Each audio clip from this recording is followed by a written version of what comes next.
Welcome back to the Means Report, everybody, as we tackle the tough subject of teen suicide with child and adolescent psychiatrist Dr. Dale Peeples of the Medical College of Georgia at Augusta University. And Dr. Peeples, let's talk about once people have the courage to walk through your door or a psychiatrist's door with their child, what happens? Take me through the initial steps of therapy. Okay.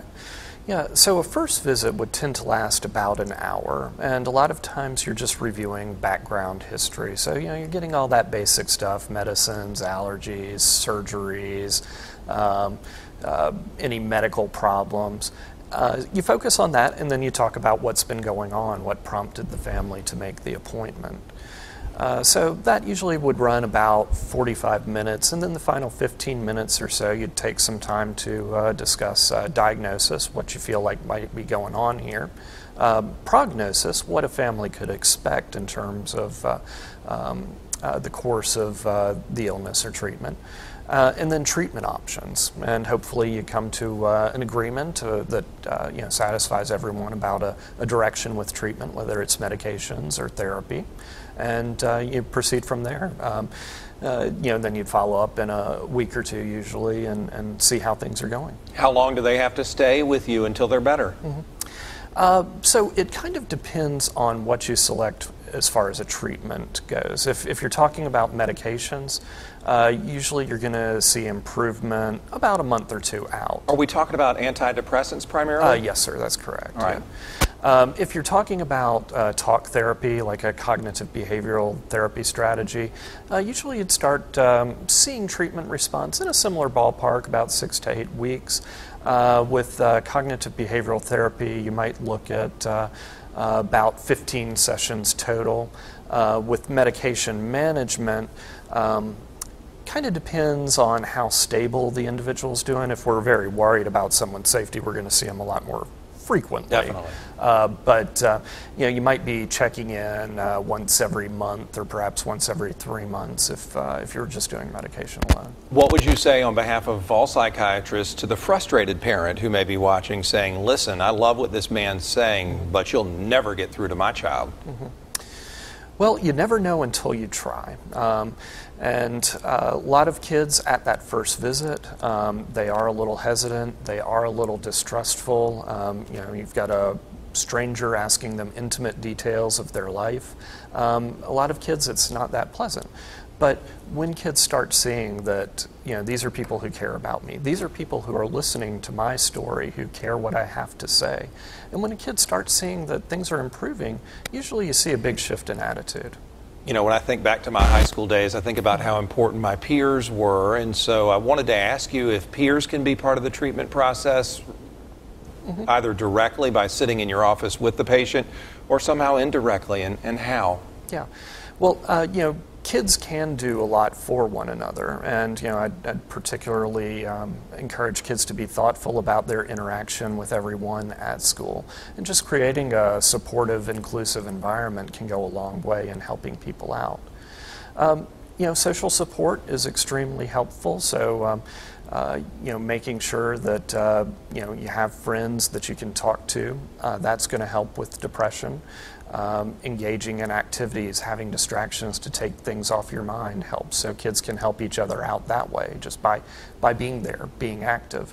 In terms of coming in for therapy sessions, you see that less frequently. Okay. With depression. From time to time, I've had a kid who's asked if they could bring a friend in just because it increases their comfort level. Mm-hmm. But for the most part, it's not a typical therapy approach.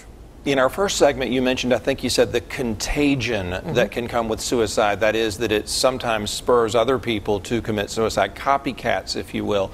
And I wanted to go back to the glamorization of it very mm-hmm. quickly. We see sometimes suicide, people who commit suicide, their lockers are decorated, shrines are created to them. Does that add to the glamorization process? And how should those left behind deal with it? Just never discuss it again? Pretend like that person wasn't there? Because you don't want to put them up on a pedestal like suicide's a good thing. Yeah, it's a real balancing act between honoring the memory of a lost loved one and the risk of glamorization of suicide. I think when you have that direct contact with an individual, when it was your family member, it was your friend, yeah, you need to be able to mourn. You need to be able to remember them. Having all the typical memorials, funerals and services, you still want to engage in all those normal cultural acts. It's a little bit more of a concern, a worry, when the memorial takes on a larger cultural meaning, when it starts getting out in the community beyond the individual who was just affected. So when people in other schools are talking about it, if it were to pick up news coverage, that's when we start to worry a little bit more about it getting glamorized. Yeah, we have a policy, not only here at Channel 6, but in every station where I've ever worked, we don't cover suicides. Yeah. Mm-hmm. And unless, the public is, if someone jumps off of the 13th Street Bridge with a bomb strapped to them and there's 100 boaters below, we probably would, but we don't want to glamorize it. We don't want people thinking it's something that could get you on TV. And that leads me to one of just a couple of final questions, and that is, do you think that young people's brains are developed enough for them to understand the permanence of suicide, to get it, that it is final? They don't get to be on Netflix, like Hannah. Do you think they grasp it? You hit on a very, very, very salient point. One, children's brains aren't fully mature. That doesn't happen until around the age of 25 or so. So even young adults, you're still growing, you're still developing. So kids are much more impulsive, they're much more reactive than adults due to that. And then the second thing you touched on, the permanence of death. That's a concept that really develops with age as well. And younger kids, kids who might be a little bit more immature than their peers, will really believe these fantasies that, maybe I can come back, maybe I'll be reunited. Right. Yeah. And that's scary.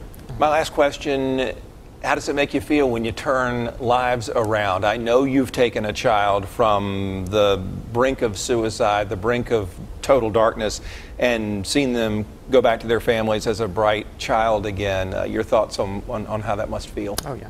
I love my job, and I love the successes that come with it. I do some inpatient work, so I do work with kids who have just attempted suicide.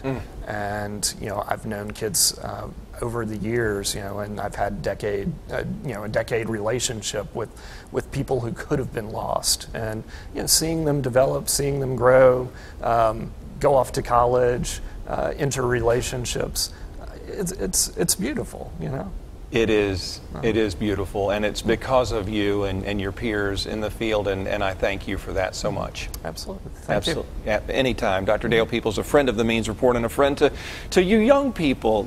It's not over. You can get help, and when we come back, we want to share some resources with you that will help you get the help that you need. We have websites. If your parents want to do the boring website search, they can. Kids, we have a way for you to text for assistance right now and sit in the comfort of your room and just get on your phone and see what's out there as a resource when the Means Report returns.